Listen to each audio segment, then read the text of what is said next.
Méditation du 23 juin. Il est doux de s'abandonner. Oui, nos souffrances actuelles sont légères et durent peu de temps, mais elles nous préparent une gloire extraordinaire. Cette gloire dure toujours et elle est beaucoup plus grande que nos souffrances. De Corinthiens 4, verset 17 dans la version Parole de vie. Au cours de l'été 2017, Colleen Chao a découvert qu'elle avait un nodule dans la poitrine. Ironiquement, cet été-là, elle commençait à se sentir bien depuis peu. Elle dormait bien, avait de l'énergie, malgré une maladie chronique, et la santé de son fils s'était notablement améliorée. Pour la première fois depuis longtemps, son mari et elle se sont regardés et, poussant un soupir de soulagement, se sont dit « La crise est derrière nous ». Mais ensuite est apparu le nodule et avec lui une série d'examens cliniques. Certains jours, Colleen se sentait enveloppée d'une paix surnaturelle et d'autres jours envahie par l'anxiété et la peur. « Seigneur, ne me fais pas marcher sur ce sentier », priait-elle les jours obscurcis par l'incertitude. Finalement, le téléphone a sonné et le diagnostic redouté a été confirmé. Malgré tout, Colleen n'a pas perdu la foi. Durant les 14 semaines d'attente de mon diagnostic, Dieu a préparé mon cœur. Je me suis dit que, quoi qu'il arrive, il le transformerait en cadeau, m'a-t-elle dit dans un entretien téléphonique. Je suis très reconnaissante. À travers les années et les souffrances, Dieu a détaché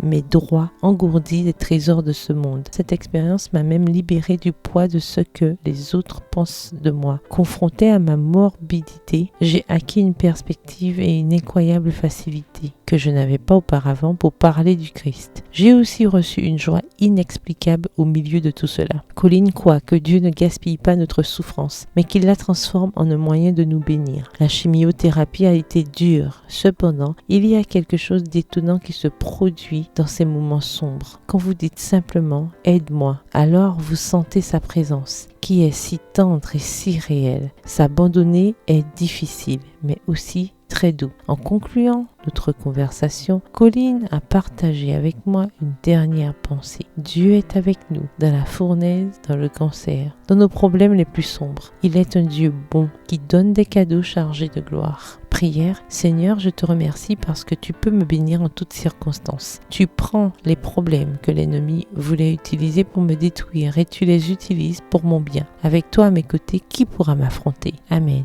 Bonne journée, que l'Éternel vous bénisse.